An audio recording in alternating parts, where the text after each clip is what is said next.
Hey guys, Thomas the Jr. here, aka Mustache Tom, here to go over this. Now, this came up as of yesterday, and I wanted to address it because I thought it was hysterical. I thought it was funny, and I enjoyed it.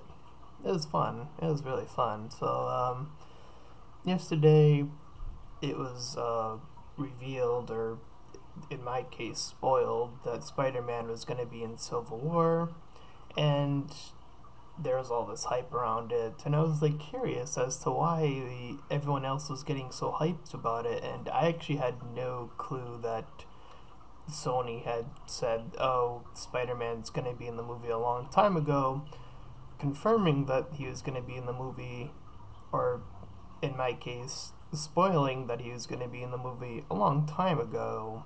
So there's that, and then I find it funny that people got hyped for that but got angry at Doomsday. And I know comparing these two things aren't really the same, but I still found it so funny. I don't know why, but I was just laughing. I mean, in my case, for Doomsday, when the first trailer was out, when he wasn't even a part of it, I said to my brother, I think Doomsday is gonna be in this movie. That's what I said. I thought he was gonna be, I was actually even almost willing to bet that he was gonna be in the movie. And then for the Civil War thing, I didn't know Spider-Man was gonna be in this movie until yesterday.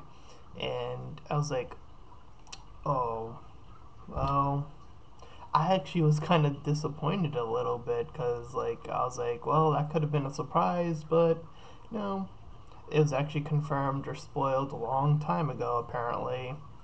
But I don't know, I found it funny, and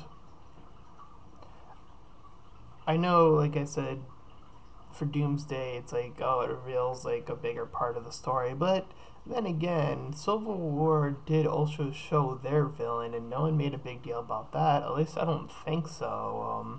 I don't even remember the villain's name. I mean, I know they showed him going against Captain America, so essentially these two movies, to me, are the same exact thing. They are the same exact thing. We already know what's going to happen in both movies. At least I think I know what's going to happen in both movies for the most part.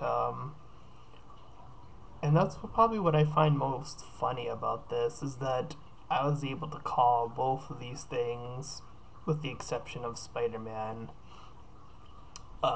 So that was fun. It was fun. It really was. I had a blast being spoiled like that. It was a miraculous surprise. I was disappointed for a bit. Then I realized, oh, no one actually cares about spoilers. Let's face the truth for once. No one, no one cares about spoilers. The people who are getting upset about Doomsday, they're gonna watch that movie anyway, most likely. And yeah, sure, they'll probably still complain about it afterwards or whatever, but no one cares. No one cares that it was spoiled. That's the truth. Because no one cares if Spider Man's spoiled or not. No one cares. That's the truth. And I'd be willing to actually bet $10. I'll create a hypothetical situation here. So, and also to do a shameless plug at the same time. So, let's imagine this, right? Let's imagine for a moment that, for example, my book, Syndicate X, the group of superheroes, was a famous group of superheroes a while back. And let's just say that it became a popular movie, and the trailer showed, I would bet $10 that if I showed none of the superheroes, no one would want to see the movie because people expect to see something. And that sort of expectation kind of messes with me. Like, I had this whole vision of what my trailer was going to be, and it actually didn't show any superheroes or supervillains whatsoever. And now I feel like I can never do that. Like, who would watch that movie? please, somebody tell me in the comments who would watch a movie about superheroes or villains where you don't, in the trailer, you don't show either of these things. I would really like to know, because that's the way it seems you have to make a, a statement. You have to like almost show all these superheroes and supervillains and all the important parts of the movie. You have to show who's in the Civil War, and you have to show the villain too, and you have to show who's in Superman versus Batman, or else no one's gonna see it. Like, I almost feel like that's still the case to this day. I even went as far as to make a funny, dumb meme that's completely unrelated to this, and I'm gonna close down the video and do a little bit of an edit here, but yeah, let's see if we can get this thing going. Alright, I'm gonna stop the video here, and yeah. So here's the little meme I created. Behold, spoiler man. I want to do a hashtag behold spoiler man. I don't know. I find this funny, as funny as the initial, to me, spoiler. Um, and I want to see if I can get it trending. I don't know. We'll see. And again, I just feel really bad that in order for like a superhero movie to come across and seem like it has to be successful, that it has to show all of its cards out. Uh, the same thing happened to Deadpool, in my honest opinion.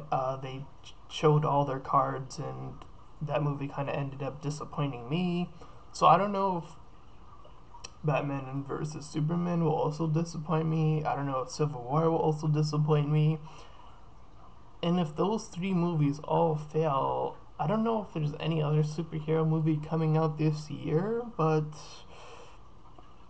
is this just gonna be a disappointing movie year for superheroes again? I don't know. I mean, I'm kind of worried. I mean, again, Deadpool, in my opinion, disappointed me. I know a lot of people enjoyed it, but I couldn't enjoy it. Just it's just not good. So with that being said, I'm Thomas Asula Jr., aka Mustache Chom, and remember, just spoil everything, because no one secretly cares.